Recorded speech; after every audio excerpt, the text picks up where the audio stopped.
Okay, we live. Testing. 1, 2, and 2. I think it's okay. Come and look. And tell me what you think. I think it's okay. That's another reason why I like to have it on the screen. Yes. That's too wild, right? Okay. Okay, so a shalom to Israel. Yahweh Bahashem Yahweh Shai Barak a thumb to all the brothers. Yahweh Shema Alathun Bahashem Yahweh Shai to all the sisters. And what we just said is to the brothers, we say, you understand, may the Most High bless you in the name of Christ. And to the sisters, we said, may the Most High watch over you in the name of Christ. Once again, we are the ISUPK, started out of One West, 100 of, and since 1969,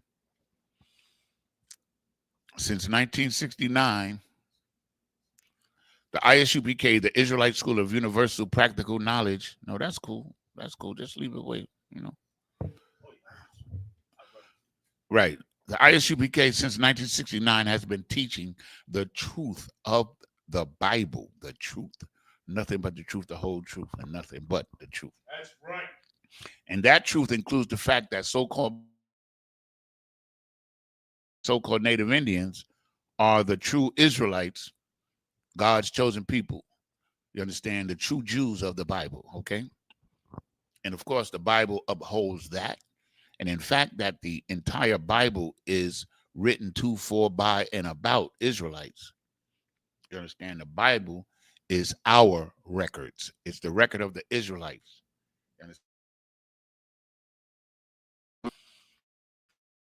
Other nations in terms of judgment. You understand? The Most High didn't communicate with these nations. He didn't make a covenant with these nations. He only made a covenant.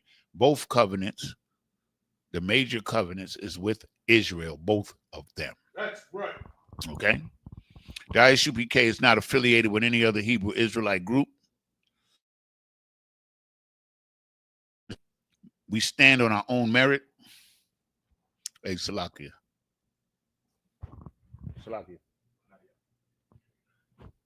What's that?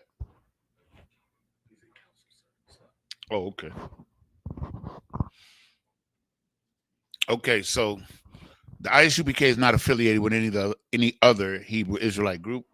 And if you're not in ISUPK, uncommanded, Yohana, you're simply not in the truth. That's right. You understand what I'm saying?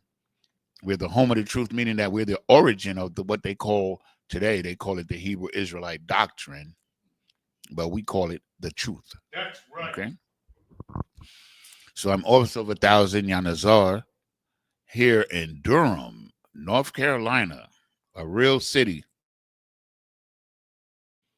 with real stuff going on in this city. That's one thing I like about Durham, boy, right? Especially where the school is. Like, we see what's going on. Damn right. Like, the streets and the destruction of our people is right in front of our face. And in a kind of off kind of way, it's kind of like a blessing because it's a reminder constantly of the condition of our people.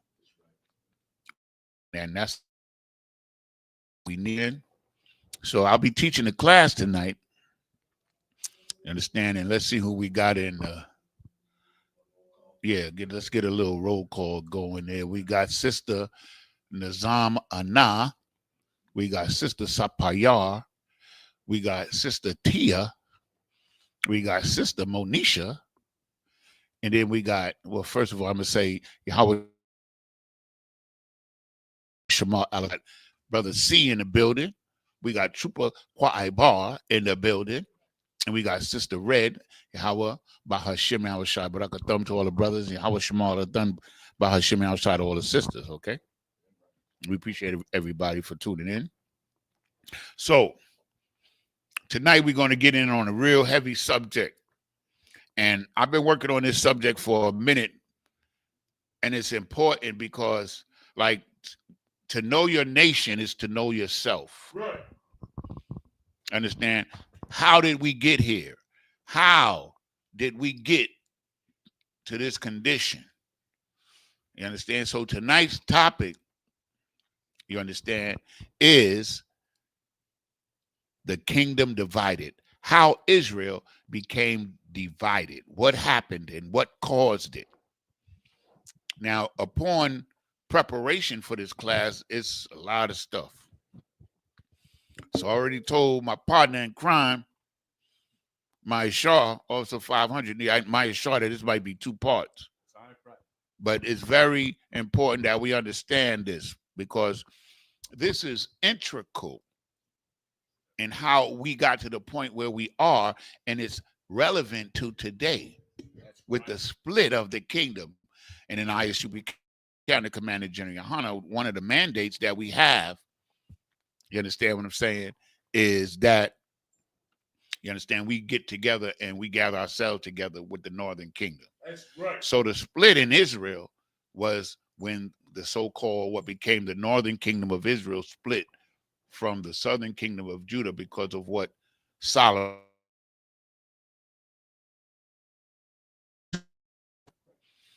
Understand? If any questions, don't hesitate. Don't meditate. Just ask. Okay? Okay. Give me 1 Kings chapter 2, verses 10 and 12. 10 through 12. Okay.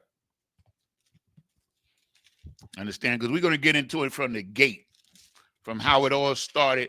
Now, this, I invite everybody, I implore everybody to read about this. If you really want to get the depth of the understanding, I'm going to give you as much as I can about what happened, you understand, after Solomon sinned against God.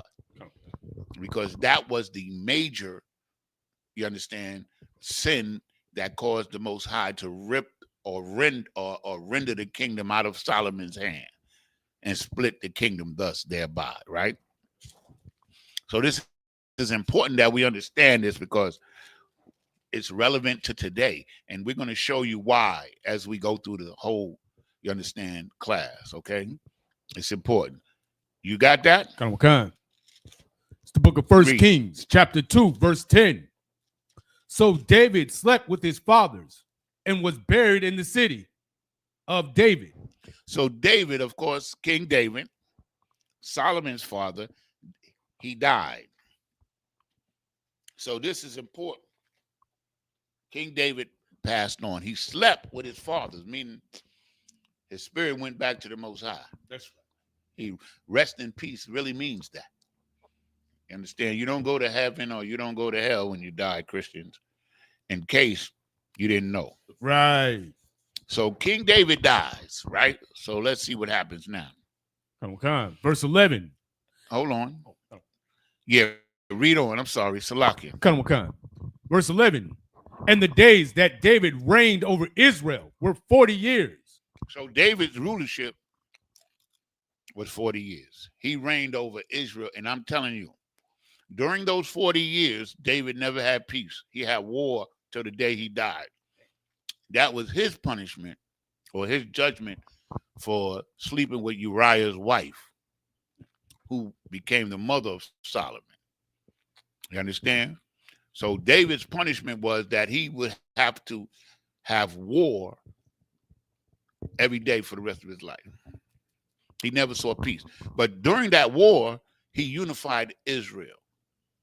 So when Solomon comes on the scene, Solomon is the king over united Israel. We're going to show you. Read on. Come. 7 years reigned he in Hebron. And 33 years reigned he in Jerusalem. So at first he was reigning in Hebron while they was building the capital city, while they was building the temple complex. Of course, the temple complex wasn't one building.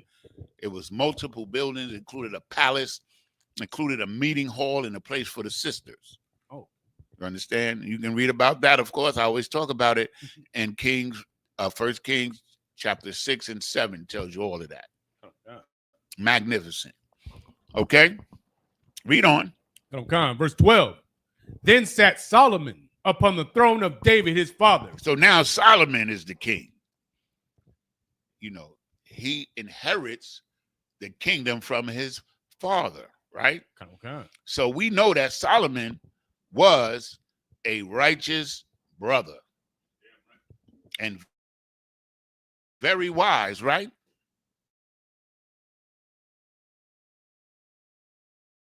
To be mindful of. You understand as we go on. Understand? So now we got young man My G, we got Jasmine King, and who else we got? 99 Rich. Whoever that is. Oh, that's My G? Oh, okay. Shalom. And of course we got Sister Patricia, a frequent and steady participant all over the place. I see that's just a name everywhere. So Solomon is the king. Okay. Now in the Apocrypha, that was verse 12, right? Finish up verse 12. And his kingdom was established greatly. So now that's important to water. Because under Solomon was the height of Israel's glory. Read that last part again.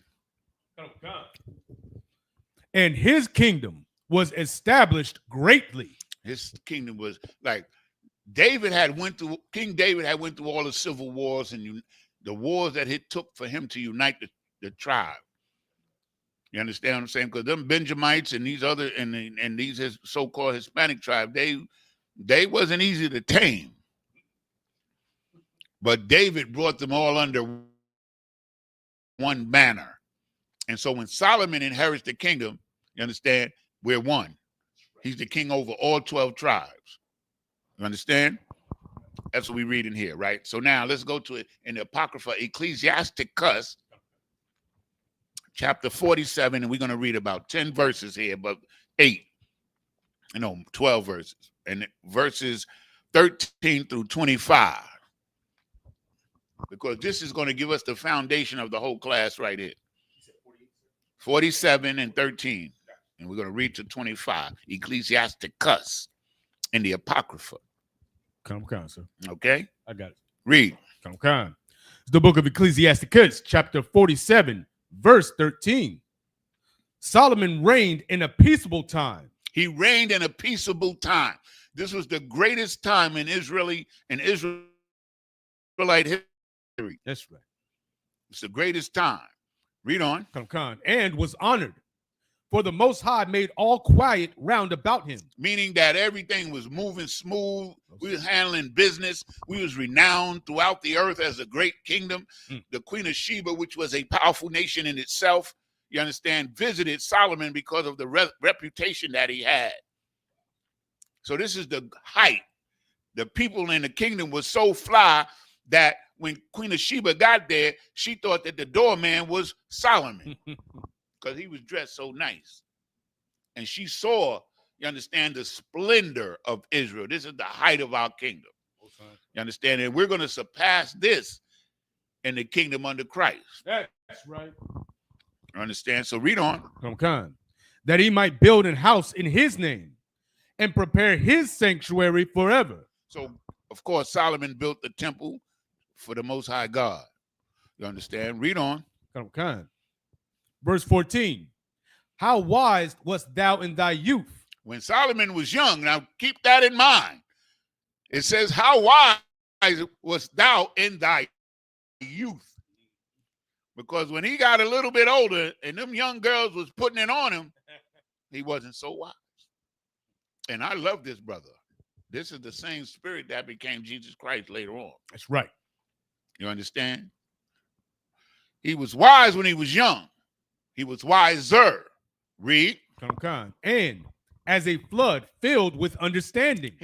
He had understanding to the point where it was like a flood of understanding. He was the wisest man on the planet Earth. You understand? He was wise. But he left that wisdom, understand, which we're going to get into. Come. Read on. Verse 15. Thy soul covered the whole earth, and thou fillest it with dark parables. Understand? Your soul covered the whole earth, meaning that he was known throughout the earth. You understand? But he filled it with dark peril. You understand? Nobody really wanted to mess with him. But it became dark for him as time went on. You understand? Read on. Come. Verse 16. Thy name went far unto the islands. You understand? Your name was known. He was famous. All the nation, that king they got there in that nation of Israel. This cat is something special. Right. He's wise. And all the people wanted and gravitated to us because we had a righteous at the time and wise king. That's right. Read on. And for thy peace, thou wast beloved. You understand? Because he was righteous. And of course, when the righteous beareth rule, the people rejoice. So under Solomon, this is this great time unsurpassed in our history. This is the greatest time in the history of Israel. There's no time that surpassed this time as us as a nation. Where we're united, we're working together. You understand? But we're going to see what happened. Read on. Come. Verse 17. The countries marveled at thee for thy songs. You understand? The country marveled at him because of his wisdom, and he wrote songs and psalms, and everybody copied them, you know. Right. You understand? Read on. And proverbs and parables and interpretations. You understand? He was a wise brother. Like right. Solomon Salaki was a wise and strong brother. But what we got to keep in mind is when the Most High tells us something, right? We better listen, because I don't care how strong, how rich, how wise you are, you can fall. We can fall. That's right. We can fall. You understand? Read on. Okay. Verse 18. By the name of the Lord God, which is called the Lord God of Israel. Then they saying Yahweh here. That's right. The name Yahweh, the English, when they feel is to their advantage, they interpret it as the Lord. But 7 times in the Bible, they interpret it as Jehovah, which is Yahweh. That's right. Okay. Read on. Come. Thou didst gather gold as tin, and didst multiply silver as lead. Meaning that the kingdom was getting rich. He found out where all the gold was. They had gold mines everywhere, silver. They're getting the goods out of the earth. All the minerals that the Most High had planted thereabout around that kingdom, Solomon was finding it. And the kingdom was waxing rich. That's what they're talking about. Read on. Come. Verse 19. Thou didst bow thy loins unto women. Uh-oh. The loins that he bowed down to women was his Roscoe. Okay? Meaning he was hitting it hard. He was knocking them down, as we say today. He was knocking them down. He was having intercourse with a lot of women. Mm-hmm. You understand? And it might sound good to your flesh, but it's not wise. Right. Which we're going to see. You understand what I'm saying? Because the loins become your way of thinking. You start thinking with the smaller head. Right. You understand? Read on. Come. And by thy body thou wast brought unto subjugation. Understand? By your body, by your physical, by you sleeping with all of these women, you was brought to subjugation.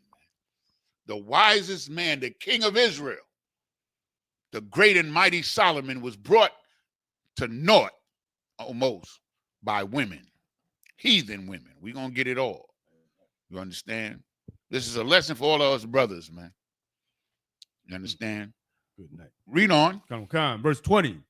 Thou didst stain thy honor and pollute thy seed. You understand? Read it again. Come. Thou didst stain thy honor. He stained his honor. You understand? He put a blemish. So you see this shirt here? Let's say I take some cherries or something and just rub it all in there. I would stain the shirt.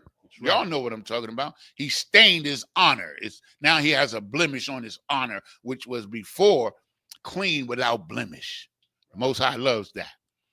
But he's not clean without blemish no more because of these women. Read on. Come. And pollute thy seed. And he polluted his seed. Whenever we sleep with other heathen, we polluting our seed. That's We're mixing right. our seed with people that are less than us. I hate, y'all people out there that might not understand or might hate for us to say these kind of things, but that's what the Most High is saying. That's right. Because we're the greatest people that ever walked the face of the earth. So he polluted his seed because he's 700, man. I can't even, let's not even get into it, man. 700 and 300 concubines, that's 1,000 women that he knocked down. I don't want to use that as a derogatory term. That he had relations with. He had relations with them. You understand? That's a lot. Jesus Christ. Read on. Okay. So that thou broughtest wrath upon thy children. You brought wrath upon your children, man, because you broke God's law, man. And let me tell you something. Read that last part again. Thou broughtest wrath upon thy children. You understand? Like the kings of Israel, David's descendants, even unto Christ, suffered for this. Some of them were righteous, some of them were not. But they all suffered because the word of the Most High never comes back void, man. Read on. Verse 21. So the kingdom was divided. There it is. So the kingdom was divided. Now we're going to get into it. We're going to come to understand what happened. You understand? But all of this is because of what Solomon did. You understand what I'm saying? The Most High blessed Solomon and blessed us. We was doing it, y'all. We was doing it. Just think of any black city. Think of the height of it. Think the height of Black Wall Street. Right. Rosewood, when they was doing it. And then, division happens. Right. Division is kind of, spiritually, division is destruction, which we're going to show you. Read on. And out of Ephraim ruled a rebellious kingdom. Out of Ephraim, this became the northern kingdom. Ephraim, we're going to get into Zeroboam. All of this, man, I'm telling you, this is some, man, I don't know why they ain't make a movie about this. Right. It's so damn good, so compelling. You understand what I'm saying? But we're going to bring it out tonight. Read on. Verse 22. But the Lord will never leave off his mercy. Understand? Even though you disobeyed me and did all of this wickedness, don't worry. I still got you, but you got to go through the punishment. That's right. Because my word does not come back void. Right. Read on. Neither shall any of his works perish. You understand? Any of his works, the Most High's works shall not perish. What verse is that? You're not telling me the verse. Oh, verse 22, sir. Read on. Neither will he abolish the posterity of his elect. So the posterity is us. What comes after. We're the posterity. Post, after. That's us. You understand? But we also are the ones that had to bear the brunt of this punishment and this captivity. We're the posterity. You understand? Your posterity is your children and your offspring. That's what posterity means. That's right. Okay? Read on. Neither will he abolish, and the seed of him that loveth him, he will not take away. Understand? Meaning, the seed of us that love God, and meaning that obey God, he's not going to destroy us all. But he could have. But you're going to see, once again, that the Most High keeps his word. Had he not given his word, Israel would have been destroyed. Trust me. Read on. Wherefore he gave a remnant unto Jacob. He gave a remnant unto Jacob. That's you. You're the remnant. You understand? Read. And out of him a root unto David. And a root unto David. Read that part again. And out of him a root unto David. A root unto David. Remember, Christ said, in Revelation 22:16, I am the root and the offspring of David. That's right. So we talking about Christ is mentioned, is interjected here. You understand what I'm saying? Because Christ is in the volume of the book. Christ is everywhere in this Bible. That's right. Read on. Verse 23. Thus rested Solomon with his fathers. So now Solomon died. Read. And of his seed, he left behind him Rehoboam. Boy, Rehoboam, man, he wasn't as smart like his daddy. And we're going to show you his biggest mistake, in my estimation. Oh, yeah. You understand? We're going to get it a little bit later, okay? Read on. Even the foolishness of the people, and one that had no understanding. You understand? He was foolish because he listened too much to the people and he didn't have understanding. But what people did he listen to? Rehoboam. He's the son of Solomon. He's the king of Israel when Solomon died. So Solomon, as we're going to see, the Most High told him, I'm not going to render the kingdom out of your hands. I'm going to take it from your son because I made a promise to David. We're going to get it. Read on. Who turned away the people through his counsel. Who turned away the people, meaning through his, who he listened to, that's right, caused him to turn the people against him. That's what that means. He listened to the wrong people and he got the people to turn against him. Right. Understand what I'm saying? Because the ramifications of sin, right? Read on. What verse? This is still 23. Read on. There was also Jeroboam, the son of Nebat. Now, Jeroboam, he's the leader of the south of the northern kingdom. He's an Ephraimite, what we call today a Puerto Rican. But he was a bad dude. This dude was serious. But the desire for power corrupted him. And we're going to see that too. Damn. You understand? Read on.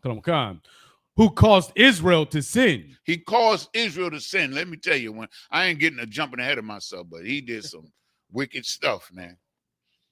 And we're going to get some of it. You understand? To understand what we're dealing with today is the kingdom divided. Why was Israel divided? So we're getting the groundwork here. Then we're going to get some more into it, right? Read on. And showed Ephraim the way of sin. And showed Ephraim the way of sin, which is the northern kingdom. Just like the southern kingdom is named after Judah, the Ephraimites, or the northern kingdom, is named in context after Ephraim, the head tribe. Rehoboam, Solomon gave him his position over what we're going to get it over the what later became the northern kingdom. We're going to get that out. Read. Verse 24. And their sins were multiplied exceedingly. Exceedingly. They started sinning all over the place, man. Damn. I'm gonna show y'all some stuff, man. When I read it, I was like, damn. Yeah. Uh-oh. I ain't gonna tell you until I get to it. But like when I was reading it, I was like, damn. Like,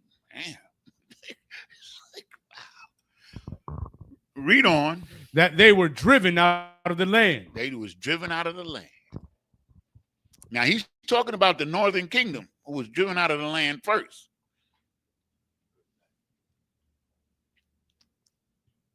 Read on. Verse 25. For they sought out all wickedness, till the vengeance came upon them. They sought out all the wickedness. They thought the most, like, a lot of these cats, our forefathers, they thought that the Most High was playing. We forgot that the Most High is a man of war. That's right. And more importantly, he's a man of honor. His word does not come back void. And I'm going to show you what I mean because of what the Bible teaches us about this particular situation. The Most High does not play. You Christians out there, you know I love to bang on y'all. You don't know the Most High. But in the kingdom, in the Isupk, we know the Most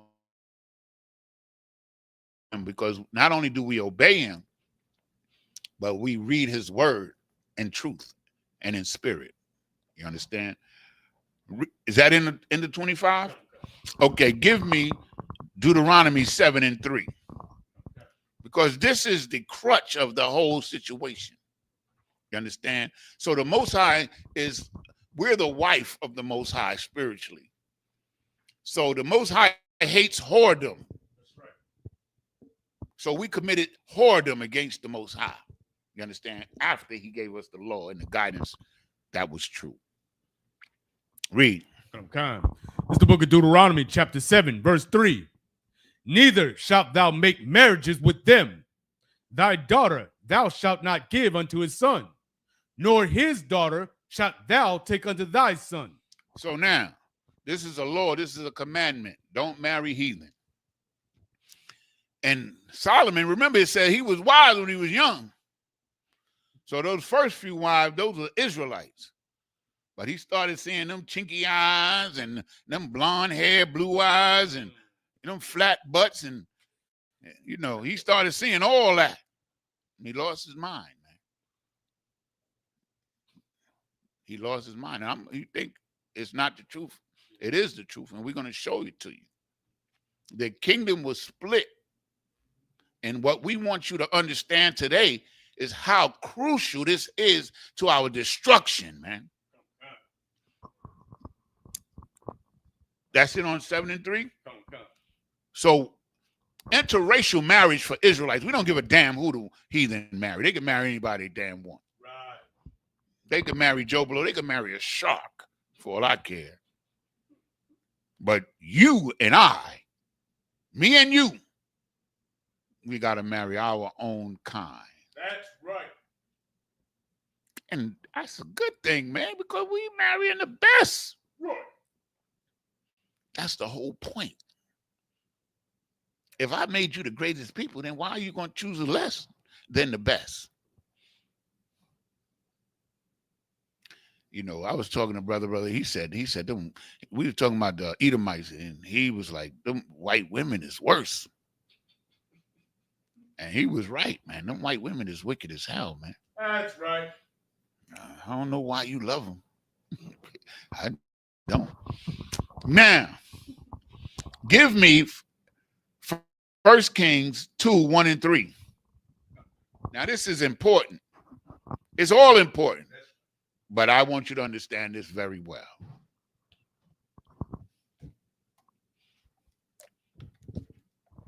This is when David is instructing Solomon. And this is crucial. And for you brothers out there, all you brothers out there with me, listen to this carefully. Read. It's the first book of Kings, chapter 2, verse 1. Now, the days of David drew nigh that he should die. So David getting old. He done fought for 40 years fighting wars, and he tired. He worn out. He knows he's going to die. So he calls his son, one of his many sons, because he had many, and he gives him instructions. Read. And he charged Solomon his son, saying, a charge is an order. That's right. If I charge you, you understand, with sweeping the floor, or if I'm charged, you understand what I'm saying, to make sure the batteries are working in the school, that's an order. That's right. So he was charged by Solomon, meaning this is what Solomon wants him to do. Read. Verse 2. I go the way of all the earth. Be thou strong thereof. It's like, therefore, and show thyself a man. You understand? That's what I want you to listen to. It says, I go the way of the earth, meaning everything in the earth is recycled and everything dies and comes back. That's the way of the earth. Everything in the earth dies except the animals that the white man extincts. Back. They trying to bring some of them back, though. Why? I don't know. You the one that killed them. Understand? So the way of the earth is that you die, you go back into the earth, and then your spirit returns to God, and then you're born back into the world. Come on, come. Read on. Come on, come. Be there. Slide, you want me to read that again? Yeah, read that again. Come on, come. Be thou strong, therefore, and show thyself a man. Show thyself a man. See, this is the thing, man. And our people here in this captivity that our young men don't get to hear. They don't get to understand what it is to be a man. You understand what I'm saying? But through Solomon and through David and through their eras, we are better equipped to learn what it is to be a man. Come on, come. You understand? And that's what the Most High made us to be. Like if you was born with a rod, you was born to be a man. You wasn't born to be no poop butt. That's right. No sissy and no effeminate. You wasn't born to be that. You was born to be like King David and Solomon and Yahushua and Jeremiah, Isaiah, Elijah. That's how you was born to be like them, like Commander General Yohana. Right. Read on. Come. Verse 3.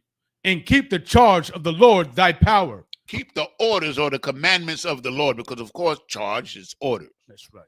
You understand? Read on. To walk in his ways, to keep his statutes and his commandments and his judgments. You understand? He told Solomon the same thing the Most High told him. You understand? Be a man. That's right. Keep the law, statutes, and commandments. Obey God. Be a man. That's what it means to be a man for us. To obey God and be men. You understand? When you talk to a brother like a man. When you talk to a sister like you're a man. That's right. You understand? He said, be a man. Carry yourself as a man. That's all he asked from him. The same thing the Most High asks of every man. It's the same thing. But he's the king, so his responsibility is greater.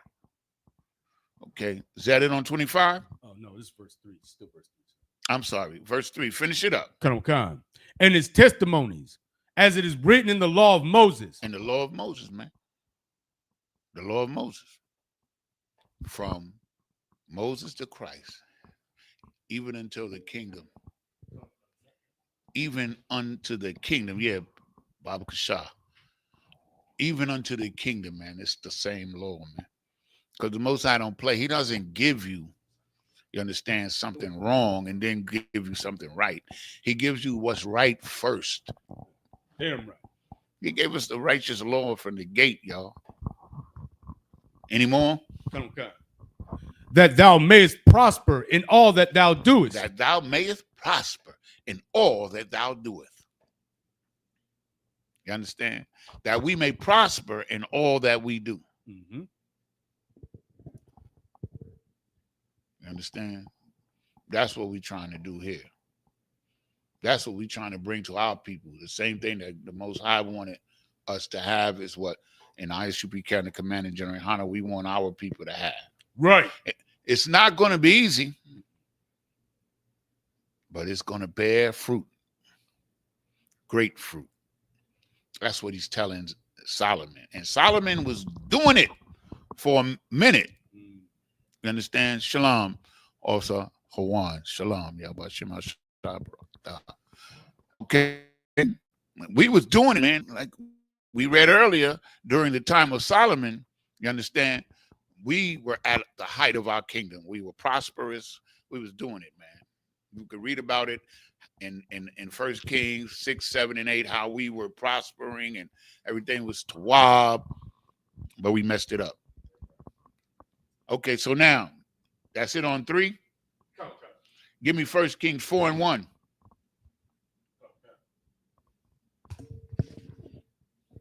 It's the book of 1 Kings, chapter 4, verse 1. So King Solomon was king over all Israel. Now, that's giving us a good perspective. He's not the king of the northern kingdom and the southern kingdom separate. He's the king over all 12 tribes. Damn right. At this time, we're one nation. We're the Israelites. We're Israel. Right? Any more on that? That was it. Okay, so give me First Kings. Now we're gonna get into it. First Kings 11:1. Because this is Solomon. This is where Solomon got a little older and he lost his restraint. And he started going against the Lord. The Lord says, do not add to yourselves too many wives because they'll take you away from me. I told you that. And definitely, even if you get too many Israelite wives,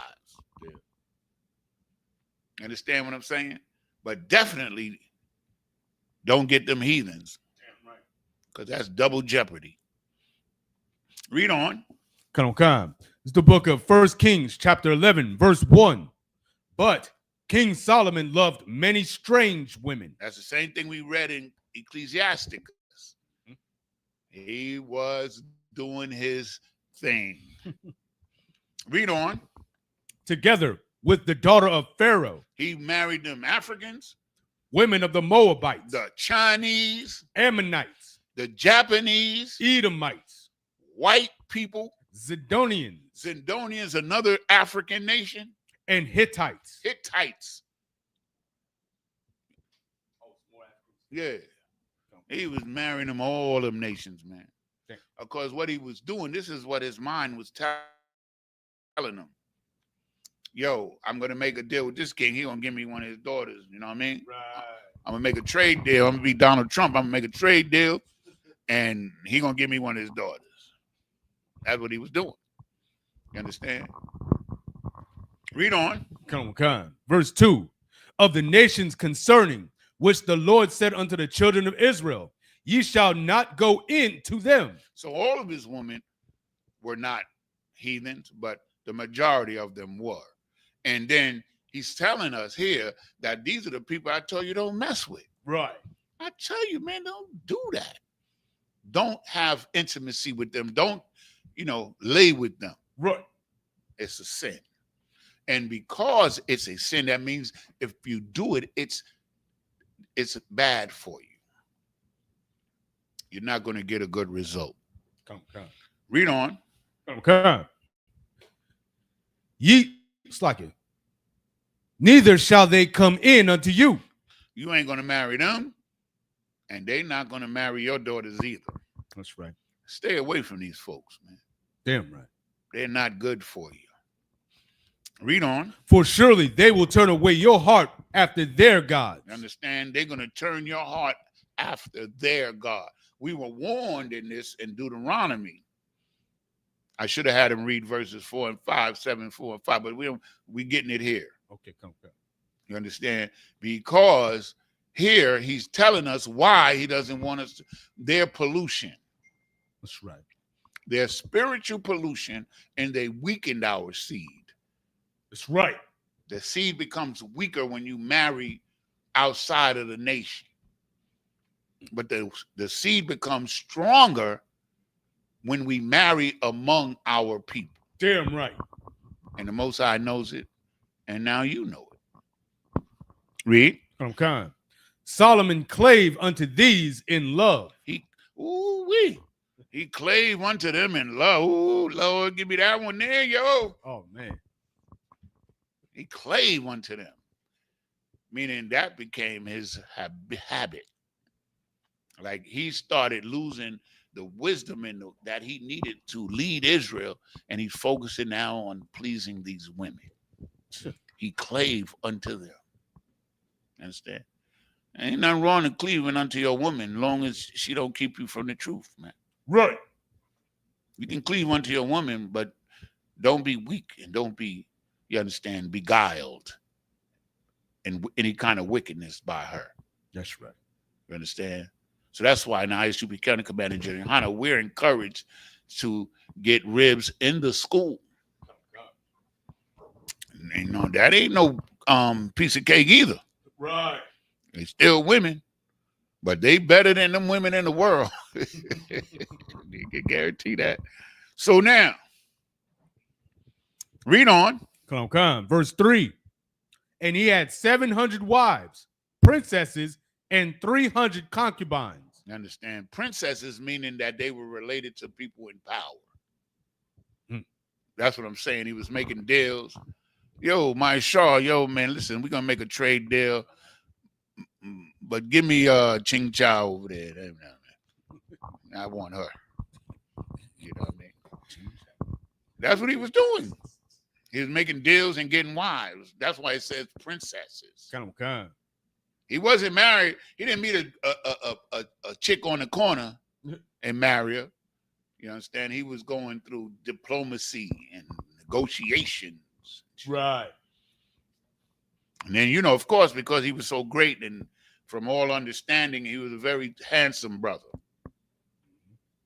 Solomon. Understand? I am black but comely, meaning I'm beautiful. I'm bad dude. That's right. And them women were flocking to him. They were throwing it at him. You could read between the lines, but I know I can. I understand exactly what's going on here. Read on. Come. And his wives turned away his heart. There it is. You understand? If you have one wife and you can focus on the Lord, that's cool. If you get another wife and you stop focusing on the Lord, and you focusing on that second or third or fourth wife, then you're in trouble. Right. You're in serious trouble. Because the woman is there to be a helpmeet. She's supposed to help you in the work of the Lord. That's right. Not hinder you. And the heathen are not going to do it. They are not qualified. Damn right. But the sisters, blacks, Hispanics, and Native Indians, so-called, are qualified. Read on. Okay. For it came to pass, verse 4, for it came to pass when Solomon was old. And there it is. Read that again. For it came to pass when Solomon was old. That Solomon was old. When he got old, you know, he's collecting on, he got a harem of women. And now he's getting a little older. You understand? He's getting a little older now. Right. And you know, I don't know if y'all know, but when you get older and you see them young girls, understand what I'm saying? You better be careful. Yep. You better be careful. Understand what I'm saying? And I don't need to say anything more than that about that. Because what's happening here to our brother Solomon, a great brother, can happen to you or me. That's right. Me or you. That's all. Read on. That his wives turned away his heart after other gods. You understand? His mind was not, the heart, of course, is the mind. So his mind is not about the Most High and the work and governing Israel and teaching them the truth. That's right. You understand? His mind is on pleasing them women. And that's a bad place to be on any level other than that room. Read. Okay. And his heart was not perfect with the Lord, his power. His heart, his mind wasn't with the Most High. Read on. As was the heart of David, his father. You understand? As was it David, after he did, David committed that one sin that we know about when he had Uriah killed so he could get with, what's her name? I can't think of her name right now. Whatever her name was. I can't think of it right now. But she became Solomon's mother. But she was married to another brother. And they, of course, everybody know David had him put on the front line so he would be killed so he could get with her because she was a bad sister. Understand what I'm saying? And these are lessons for us, man. These are two of the greatest men that we ever birthed. And both of their downfall were women. Right. That's why they say that women are, aside from the truth, there's nothing more powerful than women. That's right. But that goes both ways. That could be positive or negative. Mm-hmm. If she's positive and she's in the truth, then you got something there. But if she's a dragon and trying to drag you down, then you in trouble. Right. But it's up to you whether you're going to fold or not. Read. Verse 5. For Solomon went after Ashtaroth, the goddess of the Zidonians. So Ashtaroth is the god of the Zidonians. The Greeks and the Romans called her Diana. Oh. You understand? Because they got all of their knowledge and all of their understanding from, you understand, the people that came before them, which was what we call today melanated people. Come on. Read on. Come. And after Milcom, the abomination of the Ammonites. You understand? This is a Japanese god. I don't know too much about Milka. I don't care. But I know they're not the Most High. That's right. They're the god of the heathen. Read on. Verse 6. And Solomon did evil in the sight of the Lord. Did evil, man. But what evil did he do? First of all, he transgressed the law by sleeping with them. That's the evil. That started the evil, but he took it to an extreme because his mind was no longer with the Most High. Read. Come. And went not fully after the Lord, as did David his father. Understand? He didn't struggle for the Lord. Like David is fighting these wars and these civil wars for the Lord to unite Israel. Solomon is half-assed. Right. Well, I'll check out the Lord tomorrow. I'm going over to Becky house tonight. You know, I'll be doing it like a little crudely, but y'all get the message. Come. Yeah, I know. Read on. Come. Verse 7. Then did Solomon build a high place for Shamash, the abomination of Moab. I understand. He got Ching Chow, baby. He went and got him a Ching Chow Chung. Oh, damn. And he built an altar to their God, an abomination, man. A hateful kind of God, man. Read that part again. Come. Then did Solomon build a high place for Shamash, the abomination of Moab. Now, these Moabite women are very skillful in turning you away from your way to their way. They're very good at it. Trust me, I know. So read on. Come. In the hill that is before Jerusalem, and for Molech, the abomination of the children of Ammon. You understand? These are the Chinese, Japanese. He's building altars for their gods, man. You understand? I ain't gonna get into it. Read on, Salaki. Verse 8. And likewise did he for all his strange wives. And then he started doing for all of these strange women. You understand? He started appeasing them while displeasing and going against the Lord. That's right. This is a hell of a lesson for us. So we got to learn this lesson, man. You understand what I'm saying? The hell with all that. That's right. The Lord, that's why Christ says, if you can't hate,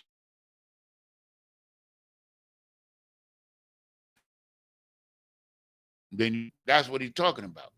Like the Most High has to come first, meaning the righteousness and the work of the Most High, you understand, is the most important thing in our lives.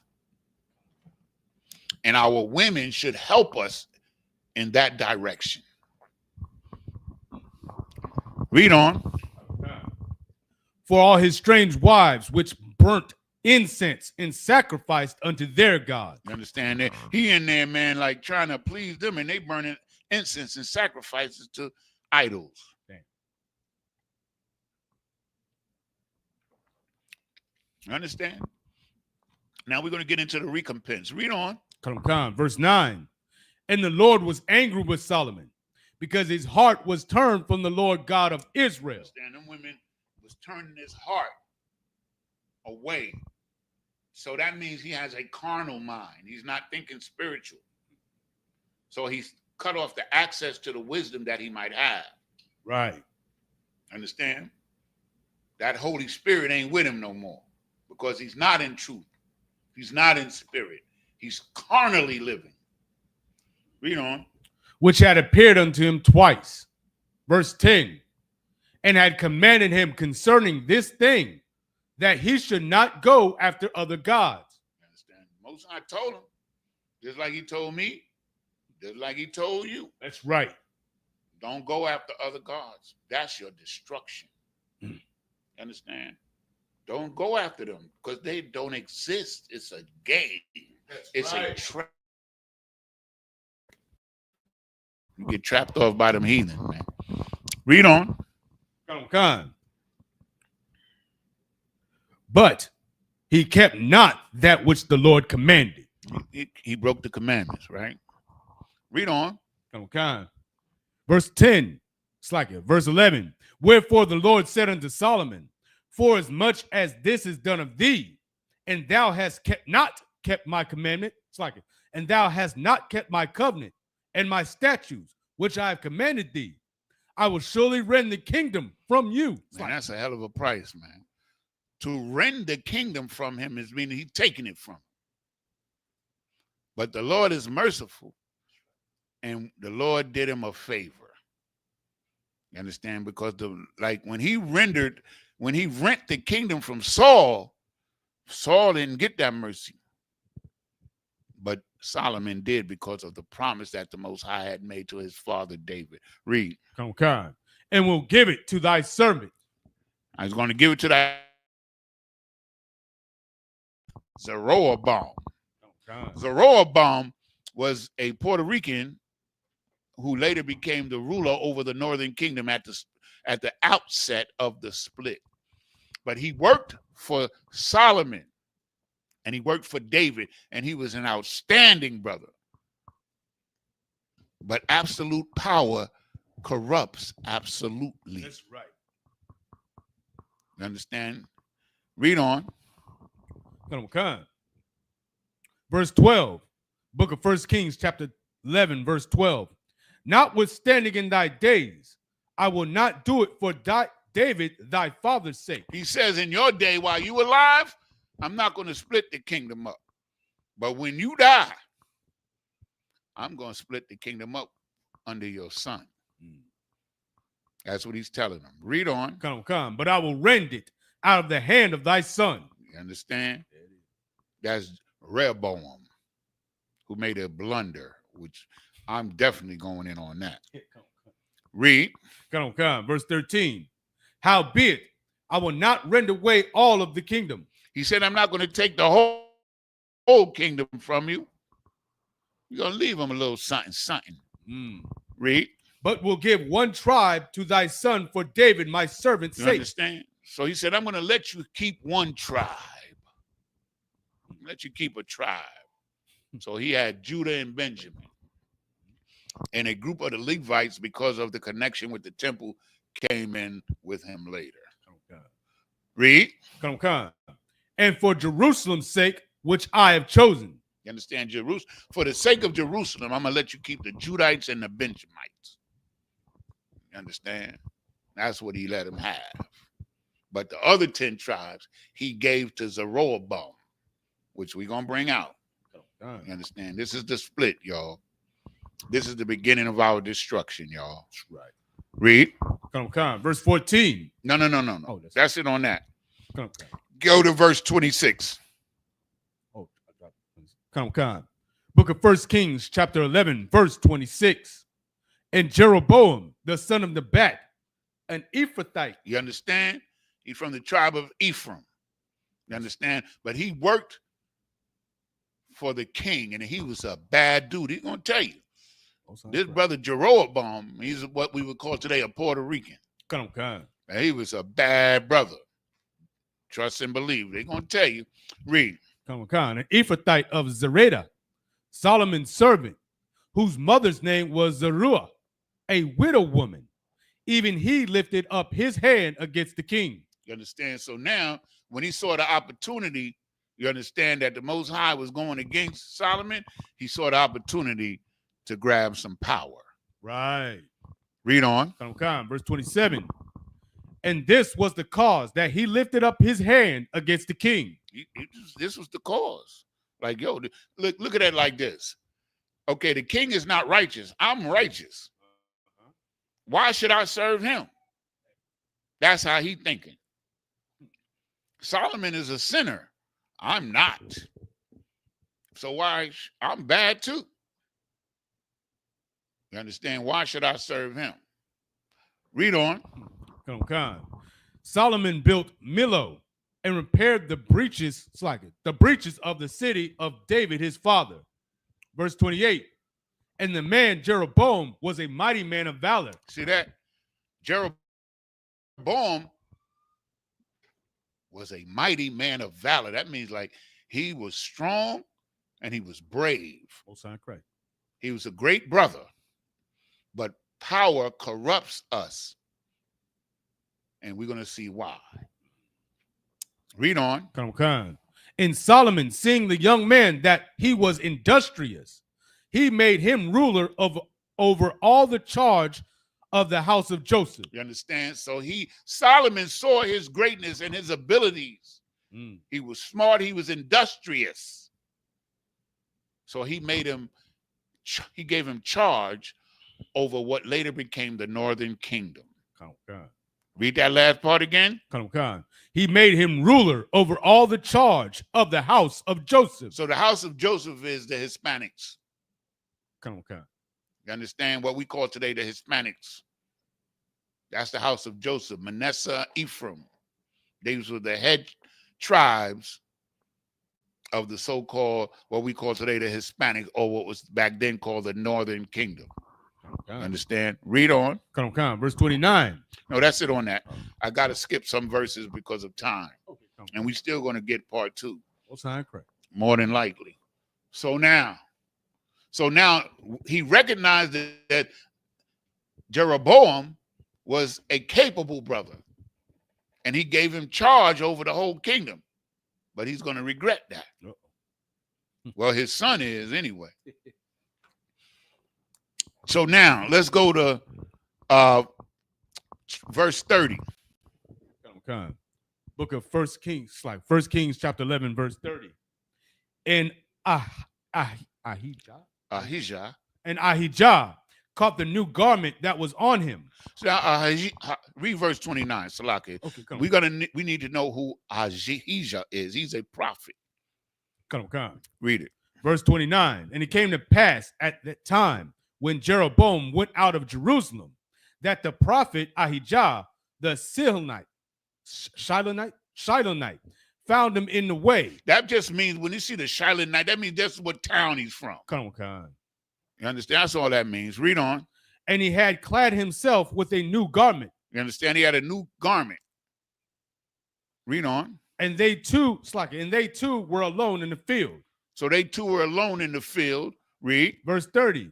And Ahijah caught the new garment that was on him and rent it in 12 pieces. He's a prophet of the Lord. He knows what's about to happen. So he rips the garment into 2 because he knows Israel is about to be split.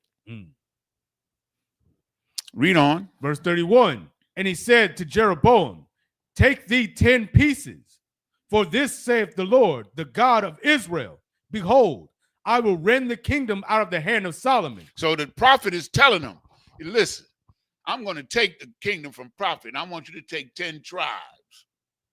10 pieces of the garment represents the 10 tribes, which we're going to see. Okay? Read on. I will rend the kingdom out of the hand of Solomon and will give 10 tribes to thee. There it is. You're going to give him the 10 tribes, which became the northern kingdom. That's right. You understand? But they had an opportunity to be righteous. But this dude lost his mind with power. And we're going to show it to you because the Bible shows it to all of us that care to read it or to be taught it. Read on. Verse 32. But he shall have one tribe for my servant David's sake and for Jerusalem's sake. Understand? To protect Jerusalem and to continue to Jerusalem as the seat of power in the nation, you still got to come to the Passover. Keep that and remember that. Well, that's going to come into play later. You got to keep the Passover. So for Jerusalem's sake and the sanctity of Jerusalem, I'm going to give him a tribe. I'm going to let him have some troops. Read on. The city which I have chosen out of all the tribes of Israel. That's right. That's the most highest favorite place on the planet Earth. Is Jerusalem. Read on. Verse 33. Because that they have forsaken me and have worshipped Ashtaroth, the goddess of the Zidonians. You understand? This is a god of fertility. You understand? She in I think it's in the Roman culture, she was called Diana. Oh, okay. But it's the same god. You know, they just had different names for it. Read on. Kamash, the god of the Moabites. There we go again with them Chinese. That's the little fat guy. They call him Buddha now. Oh, damn. Read on. and Milcom, the god of the children of Ammon, and have not walked in my ways. That God of Ammon is the Japanese. Come on. You understand? Read on. To do that which is right in mine eyes. They're not doing what's right. I'm right. Go ahead. Read Come on. Baba Kasha. And to keep my statutes and my judgments, as did David his father. You understand? So they didn't obey God, of course, and so now we're gonna get into the ramifications shortly, but we have to understand what happened first. And there's gonna be some heavy stuff going on with them. Trust me. Read on. Come. Verse 34. Howbeit, I will not take the whole kingdom out of his hand, but I will make him prince of all the days of his life for David, my servant's sake. Meaning, he's going to allow Solomon to rule until he dies with 2 tribes, because Jeroboam has 10 tribes. It's 12 tribes. So that's 2 tribes is going to stay with Solomon, and Jeroboam is going to get the bulk of the nation with 10 tribes. So he gets an opportunity. Read on. Okay. For David, my servant's sake, whom I chose, because he kept my commandments and my statutes. So up until that point, Jeroboam was a righteous brother. Or the Most High wouldn't have gave him the opportunity. The Most High don't give no kingdom to no wicked. You know what I'm saying? Read on. Okay. Verse 35. But I will take the kingdom out of his son's hand. Not out of Solomon's hand, but out of it. When Solomon dies, Rehoboam became the king, and that's when the kingdom, the split actually happened. Come. Read. Come. And will give it unto thee even 10 tribes. He's going to give the northern kingdom 10 tribes. That's why when you hear us talk about the northern kingdom, that's what we're talking about. Read on. Come. Verse 36. And I will give, and unto his son I will give 1 tribe, that David my servant may have a light always before me in Jerusalem. Understand? Meaning, he's going to get, you got the tribe of Judah, but now I'm going to give you Benjamin. You understand? To keep whatever traditions and whatever laws, the Passover and the feast days is still going to be kept in Jerusalem. Keep that in mind, because that's going to play a part. That's right. And what Jeroboam does. Read on. In Jerusalem, the city which I have chosen me to put my name there. Read on. Verse 37. And I will take thee, and thou shalt reign according to all that thy soul desireth. Understand? He's telling Jeroboam, you're going to reign, and I'm going to give you whatever you need. That's right. I'll hook you up, but you still have to keep the commandments too. And he didn't. Read on. And shalt be king over Israel. You shall be king over Israel, which is the northern kingdom now. You had the southern kingdom with Judah and Benjamin, and a lot of the Levites came back to Jerusalem because they wanted to, you'll see why. Okay, we're going to get to that too. So the northern kingdom is now given unto Jeroboam. And he's getting charged with being the king over the 10 tribes because it's a split, right? Read on. Verse 38. And it shall be, if thou wilt hearken unto all that I command thee, and wilt walk in my ways, and do that is right in my sight, to keep my statutes and my commandments, as David my servant did, that I will be with thee, and build thee a sure house, as I built for David. You understand? So it's still the same thing, just like it is for you and I. That's right. If you obey God, he'll be with you. That's right. That's what he told him. You understand? He told him, if you obey me, then I'm going to raise you up, and the people is going to follow you. But he didn't. Go to verse 40, Baba Kashan. For time's sake, we're going to skip a few verses. I know I'm not going to get them all in today. I really don't think so. But, I'm going to teach this lesson. Damn right. Because when I was reading it and when I was being taught about it, it was very striking to me. You understand it? I understood the importance of it. You understand? Come. Read on. This is the first book of Kings, chapter 11, verse 40. Solomon sought therefore to kill Jeroboam. Solomon saw that. You understand? Solomon saw, just like when Saul saw that David was going to replace him.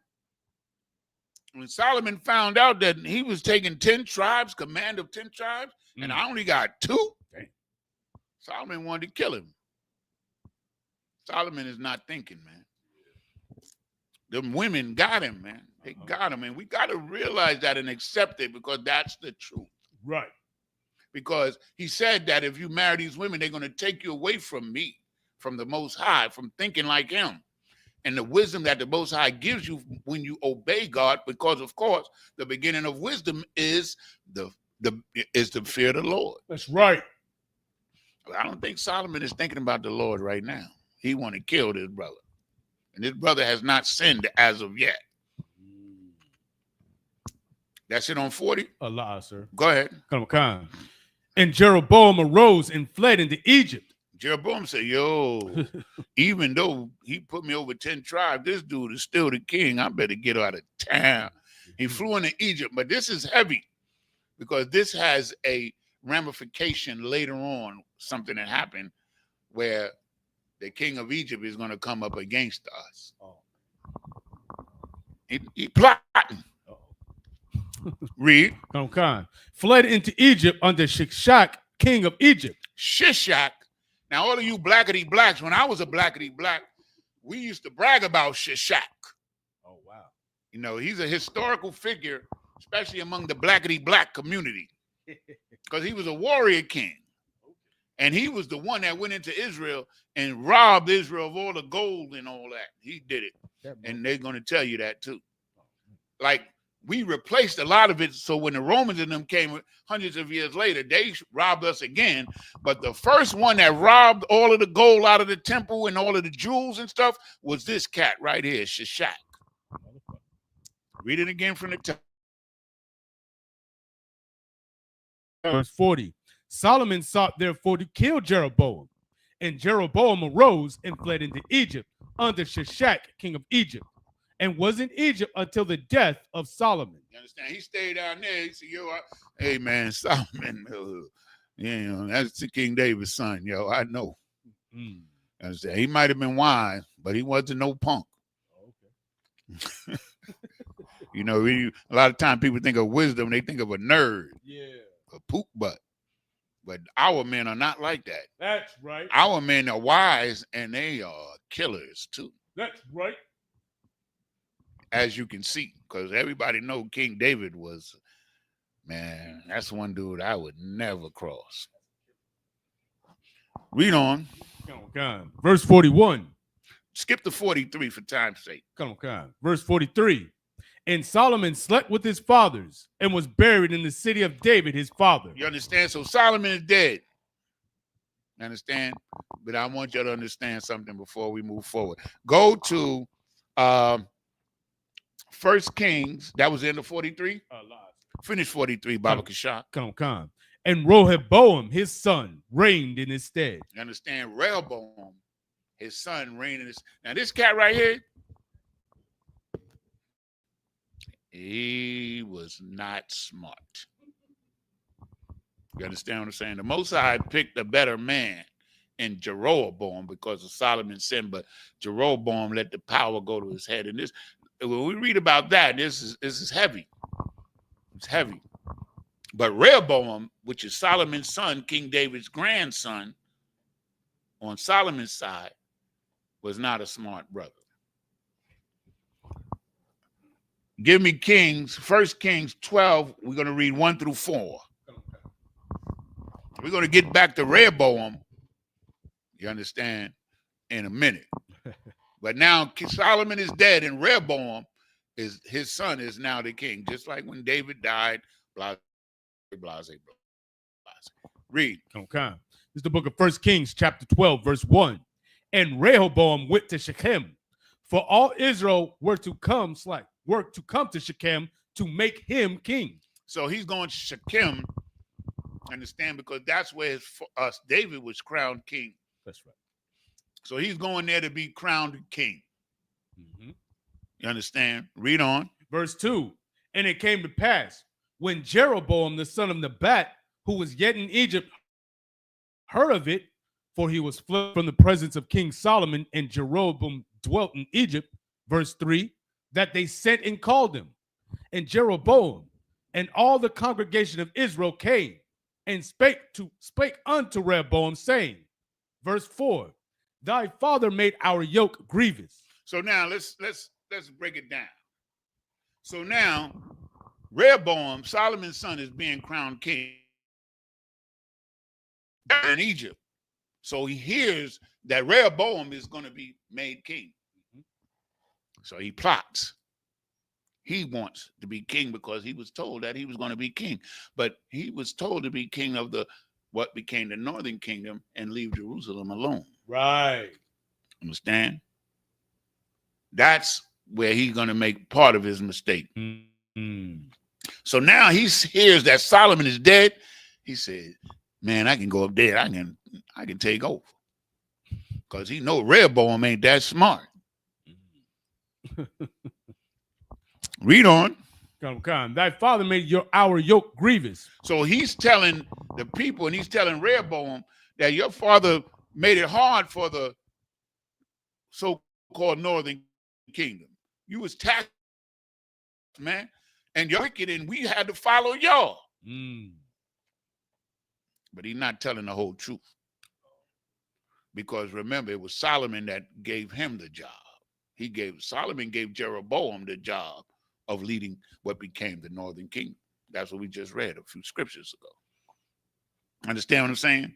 So when he's talking about Solomon taxed them hard or made their lives hard, I'm not willing to believe that. But what he could be talking about was that Solomon made it hard for them because he was sinning with the heathen. Okay. You understand? So read verse 4. Come. Now therefore make thou the grievous service of thy father and his heavy yoke which he put upon us lighter. He's go ahead. I'm sorry. Finish that. Come. And his heavy yoke which he put upon us lighter, and we will serve thee. He's saying, now this is setup. He's saying, listen, if you treat us better, then your father Solomon will serve you. So he had an opportunity. Now, this was a chance for Israel to reunite, because up to now, Jeroboam hasn't sinned against the Lord according to the book. Okay. Up to now. Let's go to verse 6. Okay. You finished 4, right? Yes. Yes. Go to 6. Come. Verse 6. And King Rehoboam consulted with the old men. So now, this is it, y'all. This is where it starts to turn left.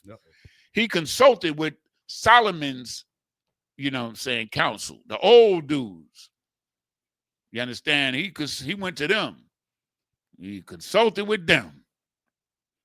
Right? Which is smart. Right.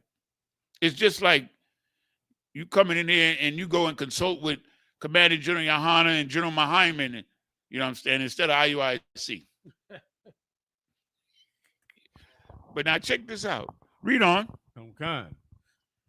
Consulted with the old men that stood before Solomon his father while he yet lived. You understand? Now Solomon was wise. So of course, his counsel was men that were wise too. You understand what I'm saying? Because he picked them. Mm-hmm. You understand?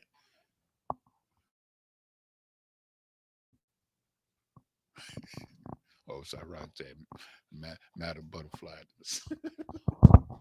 Good morning. Read on. Come and said, how do ye advise that I may answer this people? So he asked the old cats who had wisdom and experience in politics and in rulership.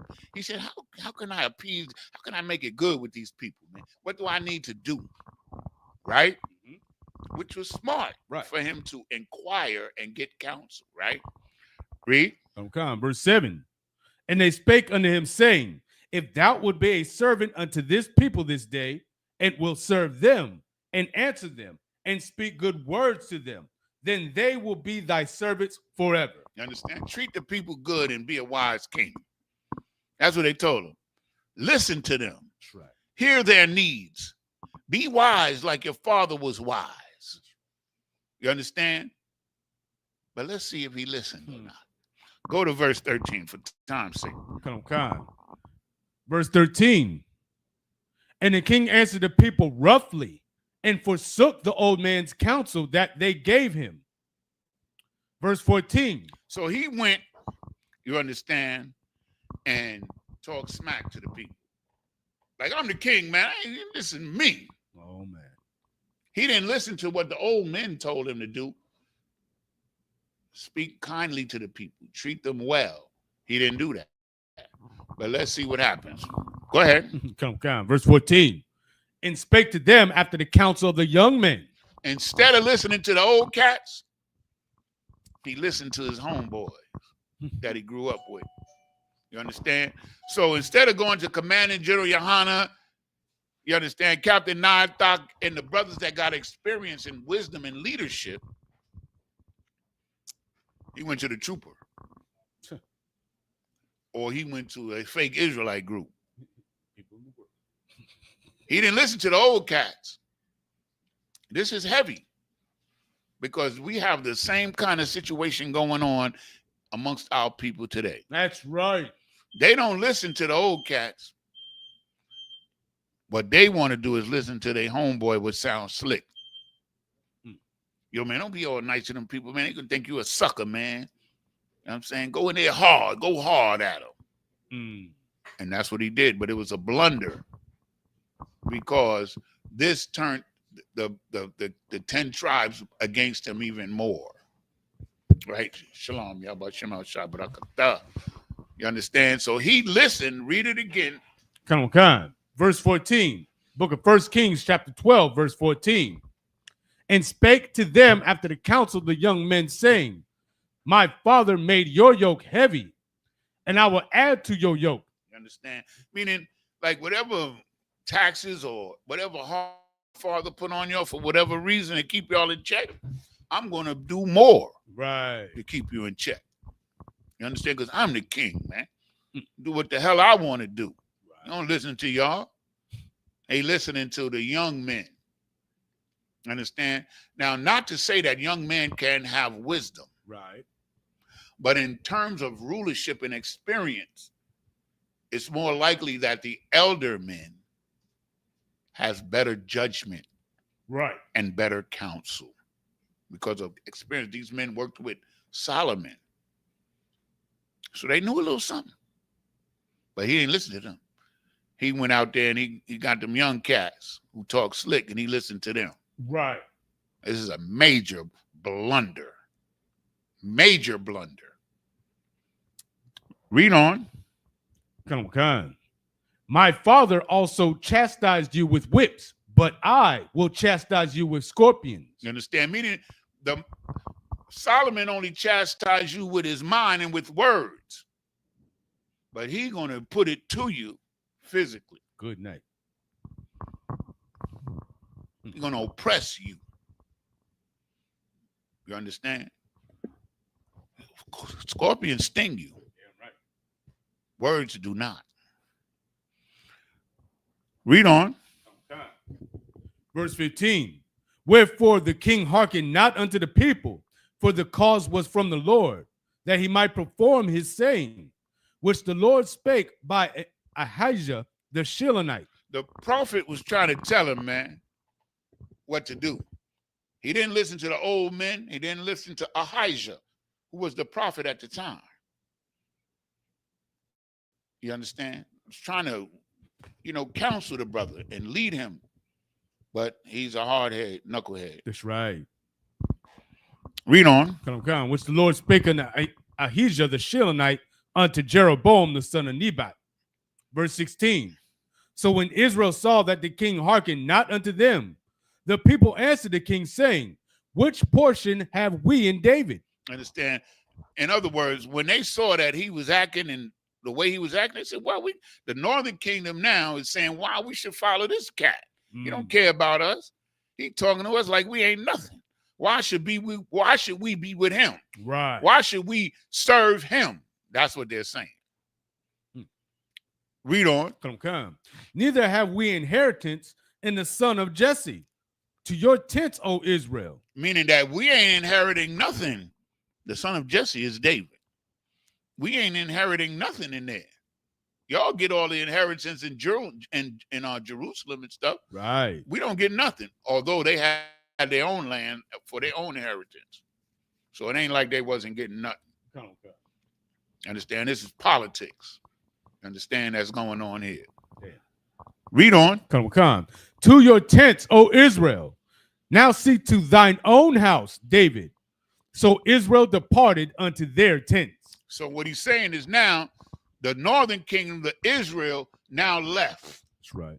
And went their own way. And Judah stayed with Rehoboam. Come. Understand? Return to your own tent means go to your own crib, go to your own house. Mm-hmm. And each tribe, remember, had a territory. You understand? Come. Read on. Come. Verse 17. But as for the children of Israel, which dwelt in the cities of Judah, Rehoboam reigned over them. You understand? The ones that stayed around Jerusalem and around the area of Jerusalem, he ruled over them. But the ones that left, they were with Jeroboam. Come. You understand? This is the split happening right now. That's what it's talking about. Read on. Come. Verse 18. Then King Rehoboam sent Durham, who was over the tribute, and all Israel stoned him with stones. So he went to the northern kingdom trying to get some tax money, man. He just dissed them, talked bad about them, told them he was going to increase the yoke on them or the oppression on them. And now he going, read it again. Come. Then Rehoboam sent Adoram, who was over the tribute, and all the tribute is taxes. That's right. So now he's trying to tax the northern kingdom. Mm-hmm. Read on. Come. And all Israel stoned him with stones. They threw rocks at that fool. Damn. Said, man, get out of here, man. We ain't getting you shit.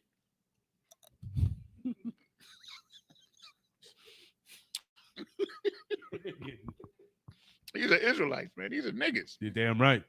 You got to remember that, man. They stoned him. He went there trying to get the tribute, the taxes. I threw rocks at that. Ran him the hell out of there. If they didn't kill him, it doesn't say. Oh, it's like it does say. Go ahead. I'm slocking. That's my bad. Israel stoned him with stones that he died. Daddy, they killed him. Jeez. These are Israelites, man. You got to see. This is why I'm saying we got to know our people because it's us. Right. It's us, man. You understand what I'm saying?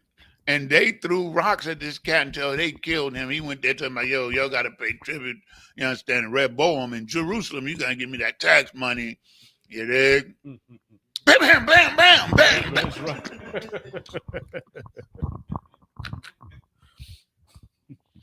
I love Israel, man. You're damn right. I love Israel, man. Israel is no joke, yo. That's you.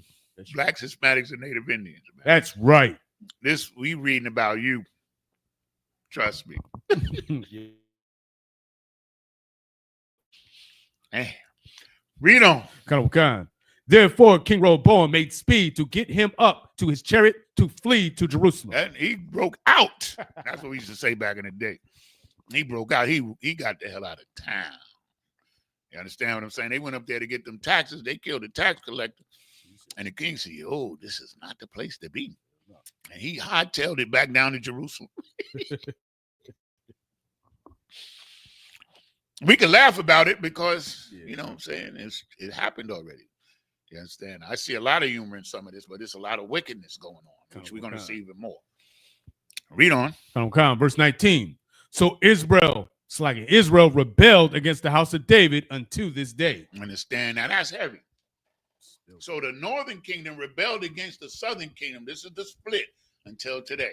That's why it's so hard for us to get with the Hispanics. Right. That's why it's so hard for them to see us as their brothers, man, because this is ingrained in them to the point where they got on ships and came over to another continent rather than to go back to Jerusalem. When they escaped out of the Assyrian captivity, they didn't go back to Jerusalem. They came over here. Right. But they didn't want to serve them wicked niggas down there. You understand what I'm saying? But they became wicked themselves because they niggas too. Right. You understand? You understand? They niggas too. Mexicans, Puerto Ricans, all of them. That's right. They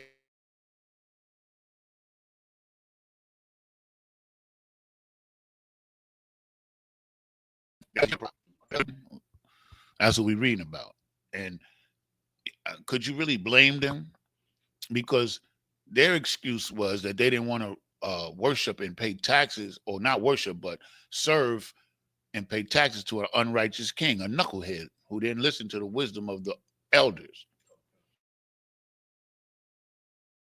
They didn't want to serve him. And I can't blame them. But what they did afterward is on them. And the split of the kingdom was why the Assyrians were able to conquer us. Because during the time of Solomon, we were united, and nobody was messing with us, man. We was kicking butt and taking names, and nobody was messing with us. But now that the nation is split,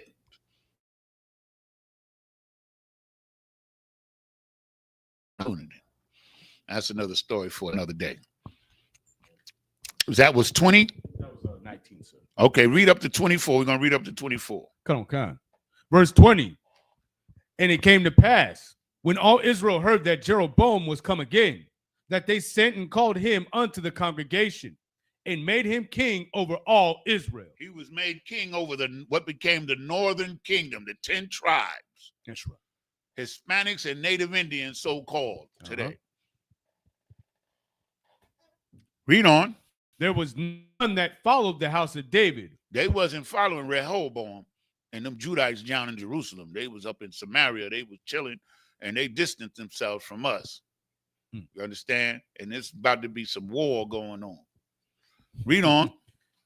None that followed the house of David, but the tribe of Judah only. But only Judah. You understand? Read on. Come. Verse 21. And when Rehoboam was come to Jerusalem, he assembled all the house of Judah with the tribe of Benjamin. With the Benjamites. He said, yo, I need help. Tribe of Judah can't do it by themselves. We're going to get them crazy butt Benjamites over there. We're going to get them down with us. You understand? Read on. Okay. And 180,000 chosen men. 100, say it again. 180,000 chosen men. 180,000 men. Dang. That's how much that is. He got an army of 180,000 men. That's a hell of an army. That's right. Just imagine feeding them. Sure. Got a lot of sheep, bro. Read on. Okay. Which were warriors to fight against the house of Israel. You understand? He wants to go and fight Israel because he think he bad, and he gonna go up against the northern kingdom and bring them back with war. But let's see what happens. Read. To bring the kingdom again to Rehoboam, the son of Solomon. To unite the kingdom under him. He the one that split the kingdom. His dumbass. If he would have talked to them with kindness and respect and didn't try to overtax them, they would have followed him. That's what Jeroboam told him. Read on. Come. Verse 22.